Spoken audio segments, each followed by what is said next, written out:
Hi, it's Global Politics with Jim Martin. Today I wanted to talk about the rise of a new party in Germany that has really had kind of a meteoric ascent. Only just since January, they have emerged as a potent force within German politics, taking roles through subnational elections in several state governments in Germany, primarily in the eastern sections of Germany. I'm talking about the BSW party. What BSW stands for is Sahra Wagenknecht Alliance, or the Bündnis Sahra Wagenknecht Party. They are led by Sahra Wagenknecht, who has been a force in leftist politics for many years and was associated with the Linke, or left party, for many years. She stepped away from that party a few years back and has been active in social media, talk shows, written a book, these sorts of things, and so is very well known in Germany. Wagenknecht is from the eastern parts of Germany and actually grew up under the East German communist regime.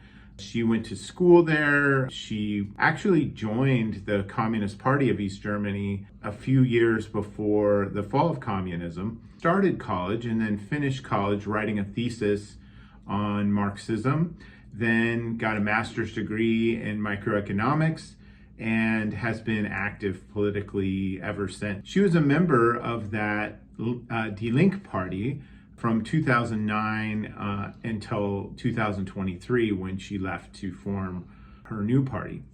Apparently very charismatic, popular author. She has a YouTube channel, so you might want to check that out if you're interested.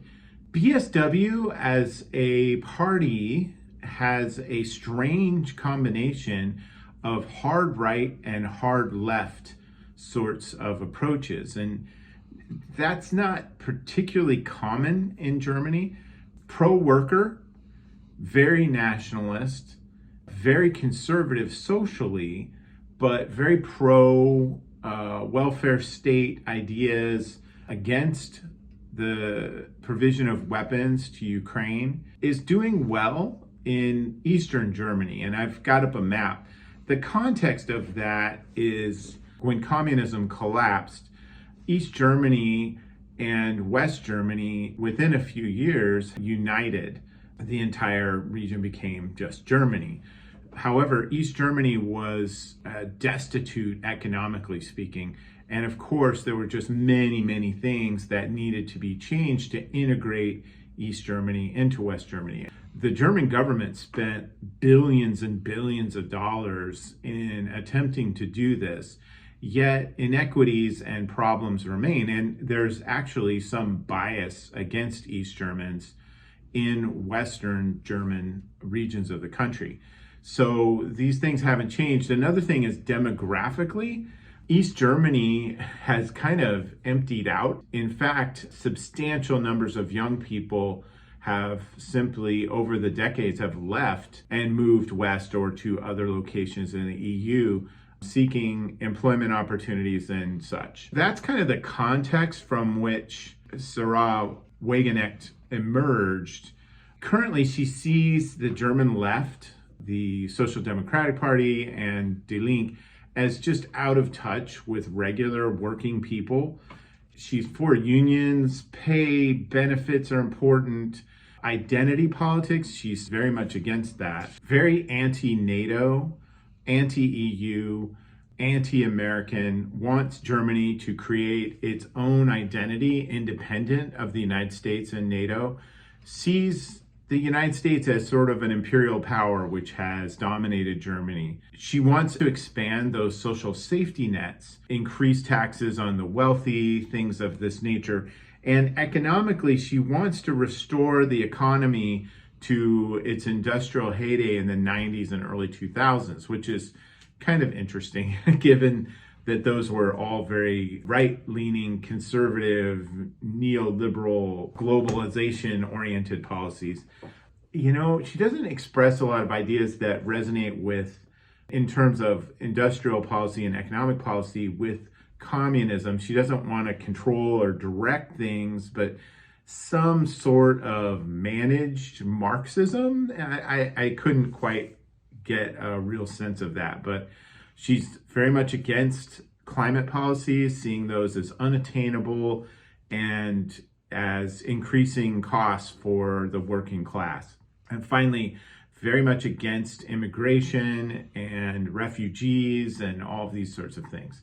So this BSW party is sort of a party that's based on the fringe elements of the hard left and the hard right. It's difficult to know, but she's become quite a popular figure. She's somebody that people show up for her rallies, they listen to her speak. She apparently is very charismatic. National elections will be held in Germany in February, which I mentioned in a different episode. It looks like the BSW will be competitive nationally and is likely to win enough votes to actually hold some seats in the Bundestag, the German parliament. They probably won't win that many. There's a 5% hurdle that you have to reach nationally in order to win any seats. And then there's some complex formulas that go into the actual calculation of how many seats you get. But nonetheless, she's going to be in parliament with a fair number of people in all likelihood. Not enough to negotiate to get into a coalition. But again, with the fractured nature of German politics these days, it seems likely that perhaps they would have some influence once they get into parliament. Who are the losers in this? Well, the AfD stands to lose some votes in this case. I'm sure the AfD people are looking at this and being like, what just happened?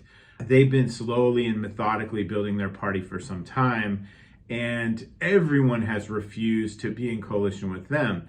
A lot of people are saying the same thing about the Sahra Wagenknecht alliance, but you never know. These things are strange. That said, it's quite likely that Friedrich Merz, the leader of the Christian Democratic Union, is almost certainly going to be the chancellor of Germany moving forward after the February elections. He is a traditional center-right conservative type of the Merkel mold, although almost certainly lacking Merkel's strategic thinking and communication skills. So we'll see what happens, but it's going to be a wild ride. It's interesting how Germany, once the paragon of stability, has come to a pretty unusual spot for them in terms of the chaos that seems to be rattling the system there. So we'll see what happens. If you like this kind of content, please like, share, and subscribe. It really helps the channel. Comments are absolutely welcome. I don't pretend to be an inside expert on German politics. I know enough to get around, so if you have some thoughts, please share them. Thanks a lot. Have a great day. Bye.